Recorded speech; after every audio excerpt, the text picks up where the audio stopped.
Most men think going down on a woman is all about technique, but even the best technique can fall flat if you make these mistakes. Have you ever been there between her legs, confident, knowing exactly what to do, and yet she doesn't react the way you hoped? Maybe she seems tense. Maybe she's not making the sounds you expected. Or maybe she's just quiet. Well, you're in luck, because today I'm going to share 5 things women secretly wish you'd stop doing when you go down on them. By the end, you'll know exactly how to turn oral sex from something she tolerates into something she craves. I'm Dr. Eva Danial, your trusted men's health advisor. And make sure you watch closely because mistake number 3 is the exact reason she ends up feeling less pleasure, not more. And most men have no idea they're even doing it. If you want to become unforgettable in the bedroom, hit that subscribe button because we're going deep today.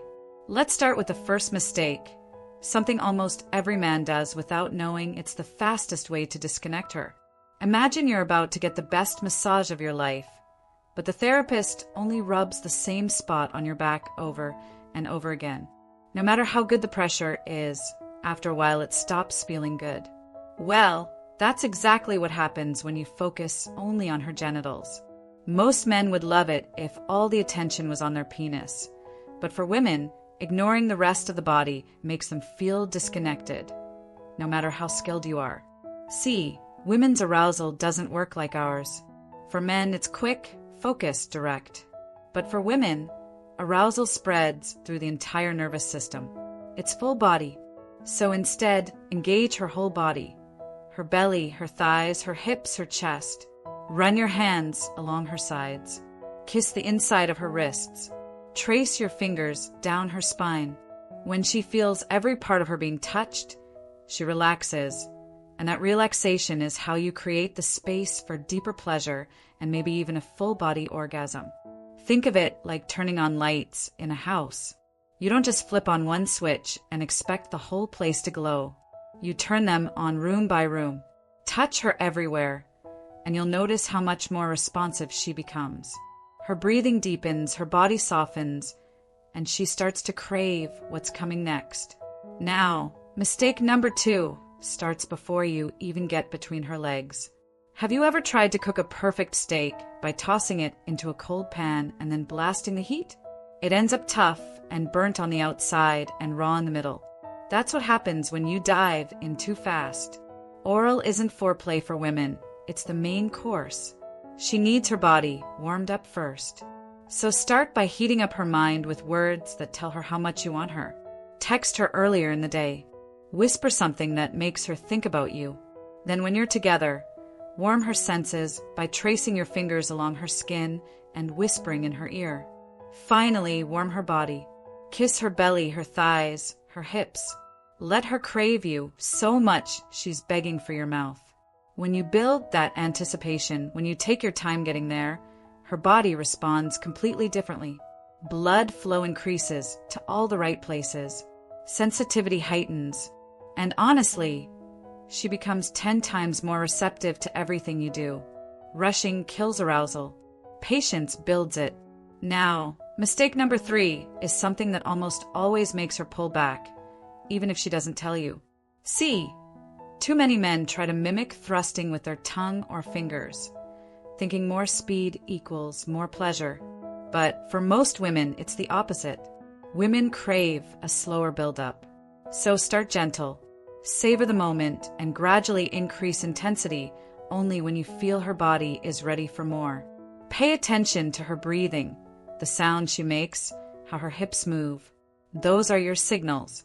When you rush, when you go hard and fast right away, you're overwhelming her instead of building her up. Think of it like this. Arousal for women is like turning up a dimmer switch, not flipping on a light. Slow, steady, gradual, that's what gets her there. And when you finally do increase intensity, it feels like a natural progression, not a sudden shock to her system. The problem is, most men base their technique on what they've seen in adult films or what they think should work. But real intimacy doesn't follow a script. It follows her body's natural rhythm. And when you learn to read that rhythm instead of imposing your own, everything changes.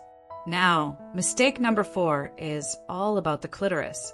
A lot of men think it's the holy grail, and yes, it's incredible. But here's what most don't realize. When you only focus there, you actually limit her pleasure. Think of it like serving a 5-course meal, but only letting her eat dessert.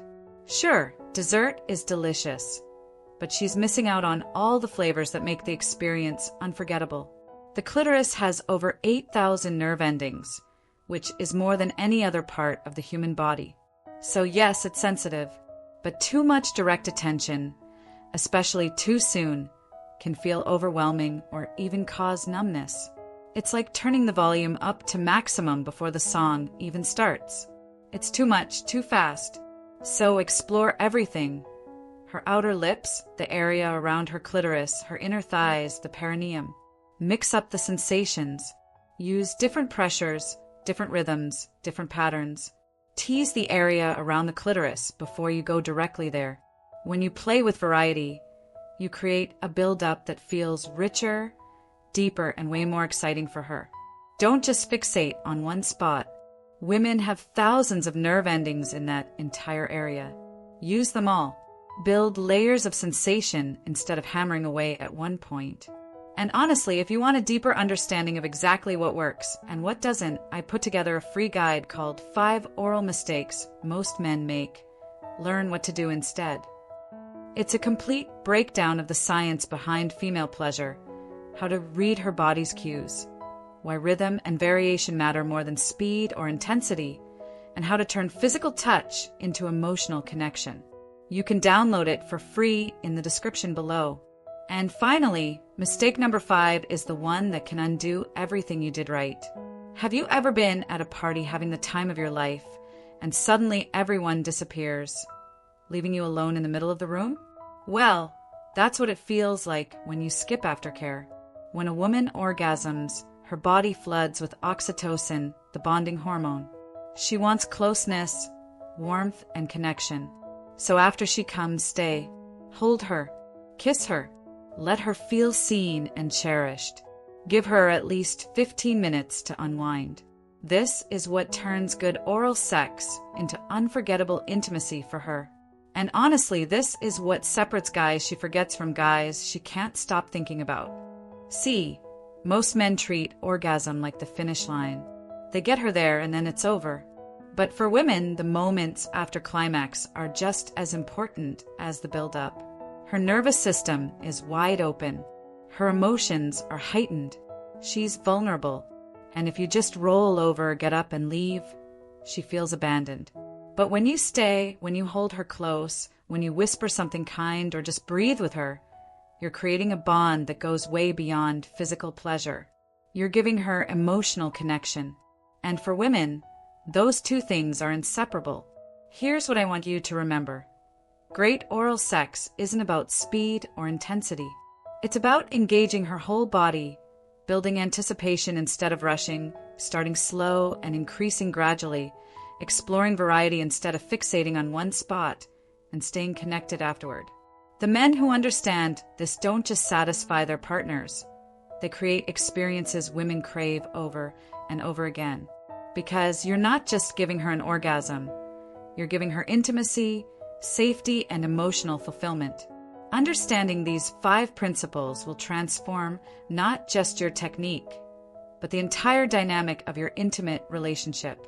When you approach oral sex with mindfulness and genuine care for her experience, you're communicating something powerful, that her pleasure matters, that she matters, and that intimacy is about connection, not just physical release. This shift in perspective doesn't just make you better in bed, it makes you a better partner.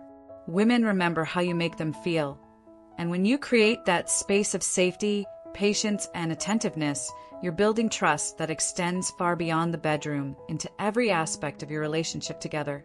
If this changed how you think about intimacy, hit that subscribe button, drop a comment, and tell me which mistake you didn't realize you were making. I read every single one. Thanks for watching, and take care of yourselves because you're worth it.